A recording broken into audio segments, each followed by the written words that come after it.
Hey guys, and welcome to another episode of Suit Up, the Warframe frame review series. We're going to be taking a look at the second of our Chinese base frames and checking out Wukong.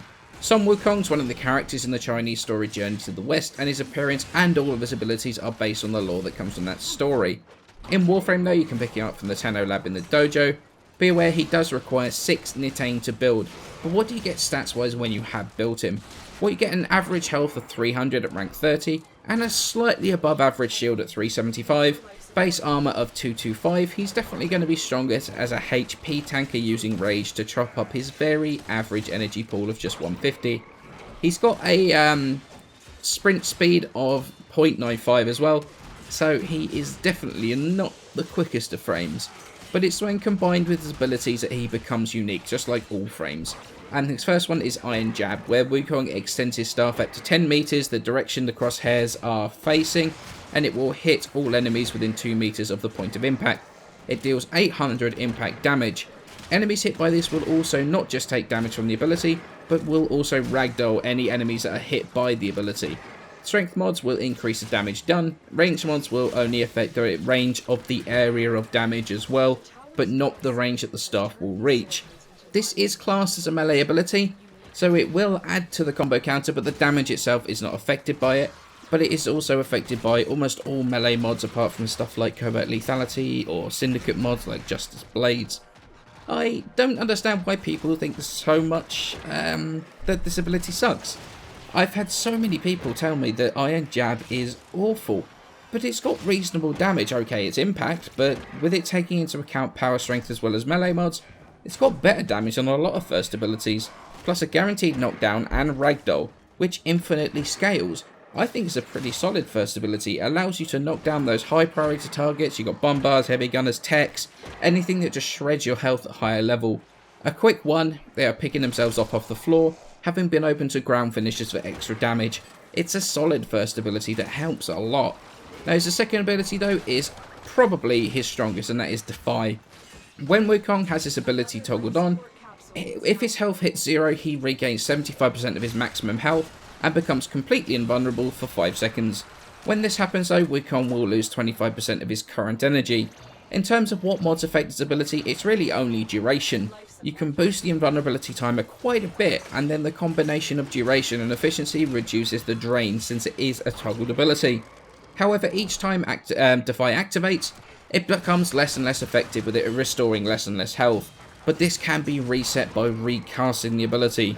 The energy reduction when the ability activates only counts for the energy that Wukong has at the time it kicks in, not your max energy, so the energy reduction honestly isn't terribly noticeable. Because this is a toggled ability though, it means no energy siphon, no Zenuric or energy pads, so good old energy pickups or rage for energy. Now rage is a super useful mod to have here. Working with the fact that Wukong's effectively invincible with this ability active, you can get a super energy creation loop going on here. This is an incredible ability that when used properly, used smartly, as long as you have energy, you can't ever really die. A super strong ability. Just remember to toggle it occasionally so you can get the extra health back, so you can regain energy through rage. And when you use it in conjunction with his third ability, Cloud Walker, it makes him one of the strongest scaling melee frames in the game. Now I can all hear you like, what? But bear with me. In this ability, Wukong disappears into the clouds for 25 seconds, hides him from view, but when the ability is activated and deactivated, all enemies within 8 meters of Wukong are stunned and opened up to finishers. But for every 2.5 meters that Wukong travels, it will drain an extra point of energy. The radius of the stun, that's affected by range mods, the duration of the ability by duration mods, and the energy drained by distance is reduced with efficiency. You can pass things through like the Grineer energy traps or without losing your energy, and Corpus lasers without taking any damage. However, in Spy Vaults you will still set off the alarms doing this. It's a pretty useful get the hell out of dodge ability. However, I said that combining Defy with Cloud Walker makes him one of the best scaling melee frames in the game. Well, this is because of the fact that going into the cloud opens them up to finishers, and as such, finisher damage. Now, you can't directly take use of this. When you come out of the cloud, it opens them up to finishers again, so you can use Covert Lethality if you want. But when you go into the cloud, obviously you can't use your weapon, so how does this actually work? But because you open them up to finishers, that works on status procs you've already procced. So in the case of using Maiming Psych Legion or the Atarax, applying your bleed, applying your gas on both the Legion's case. Actually, you can prop both slash and gas on the Legion and go back into the cloud. It's so ridiculously strong. It can shred the toughest enemies in mere seconds. Plus, since you can go into the clouds and back down again without turning off Defy, this is easily one of the best scaling melee combos in the game, and means that Wukong is an insane frame to go to high end with, especially against targets that normally you'd be doing less and less damage of because of the armor scaling. But that's funny, because his fourth ability, Primal Fury, is supposed to be his main melee ability. Wukong summons his staff, which will lengthen with every strike, up to a 200% max range bonus. The weapon itself, it's got 250 base damage, which is mostly impact with 85%, 15% of that is puncture. The weapon also has 25% critical chance, 200% multiplier, and a 25% status chance. The ability itself is affected by power strength, increases the damage, power range that affects the range of the staff, plus a whole host of melee mods. Pretty much everything except the Acolyte mods works. Plus, obviously, you can't use Syndicate melee mods, stuff like Covert Lethality. Body count doesn't work to keep the combo counter of Primal Fury up. However, Drifting Contact currently does. I'm almost 99% sure that's a bug right now, so I wouldn't rely on that actually staying. But if that does get changed, then Wukong's passive ability, where his combo counter has a 66% longer duration, brings the base combo timer from 3 to 5 seconds, will help to, mitigate that a little bit, but nowhere near the 10 seconds Drifting Contact brings. Prime Reach also stacks with the range bonus from the ability, so combining a high combo count as well as Prime Reach can result in one heck of a long staff. The ability also comes with its own set of combos to pull off. Honestly, there's not a lot to talk about here, it's not that complicated. If you're, to be honest, it's your average exalted weapon, to be honest. Depending on what you decide to mod for, can have a huge impact on the way the weapon works. Since it's got good crit chance and good status chance, I'm going to mod my melee weapons the same way for it. Prime Pressure Point, Prime Reach, Berserker, True Steel, Organ Shatter, 2 dual stat elementals, which more than likely is going to be gas because of the way the gas procs work and how they scale with crit. Either that, or to be honest, Blast. That's a pretty decent combo to go on there as well. That's quite funny. You got knocked down for days. Right now, I would also go Drifting Contact as the final mod. However, when that inevitably changes, I will go with another dual stat in there for a bit more status chance and another elemental. This ability, when modded correctly, does scale very, very well into higher end content, especially if you're using stuff like gas. But especially since the trick with Cloudwalker also works with the crits from Primal Fury. So if you can proc gas, go into your cloud, that works exactly the same way as it would do with the Atarax and the Legion. So that is very, very effective as well. As for my builds, I have two main ones. I've got one for Primal Rage, where you're going to be spending the whole game using Primal Fury, and one that is focused on being invincible. I've added 4 Former to him. We've got 2V, 2 Dash, and AD on the frame. However, if you want to Former the Aura, then it will be that extra Former, and we'll bring it up to 5. That first build, I have Rejuve in the Aura, just to help a bit with the Rage energy loop that we've got going on. Handspring in the Exilus. It's a very important mod for a melee-based frame. Vitality on there with range and prime flow to keep that infinite energy loop going on. Prime continuity constitution for duration for Defy. Plus constitution means that we also get up from the floor faster after being knocked down. That's also pretty nice as well. We've got energy conversion on here for additional power strength when you pick up an energy orb.